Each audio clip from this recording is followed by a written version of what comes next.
હાલો મિત્રો, આજે આપણે બનાવીશું દૂધીની ભાજી.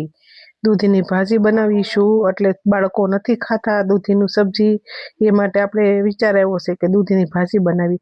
સૌથી પહેલાં કુકરમાં દૂધી કાપીને એડ કરી દીધી છે.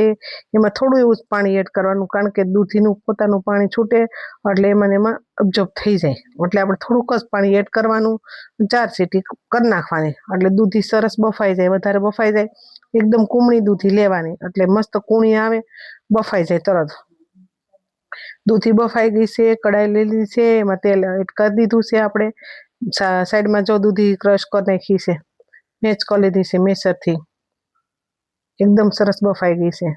તેલ લઈ લીધું છે, એમાં જીરું એડ કરી દીધું છે. આપણે એમાં રાઈ હિંગ એડ કરી દીધી છે અને ટમેટા એડ કરી દીધા છે. આપણે કાંદા એડ નથી કરવાના આમાં, કારણ કે જોતા આપણને એવું જ લાગે દૂધીનું શાક છે, પણ બાળકો ન ખાય દૂધીનું શાક, એ માટે આપણે આ નામ આપ્યું છે કે દૂધીની ભાજી. જો કે ભાજીનો મસાલો એડ કરવાનો, જો ભાજીનો મસાલો એડ કરી દીધો છે, ધાણા જીરું એડ કરી દીધું છે અને ક્રશ કરેલી દૂધી એડ કરી દીધી છે. કંઈક અલગ લાગે ને બાળકોને, એ માટે. અત્યારની જનરેશન શાક તો ખાતી જ નથી. દૂધીનું છે, તુરિયાનું છે, ગલકાનું છે, એ કોઈ શાક તો ખાતા જ નથી બાળકો. તમે બધી શાકભાજી આવી રીતના સર્વ કરી શકો છો.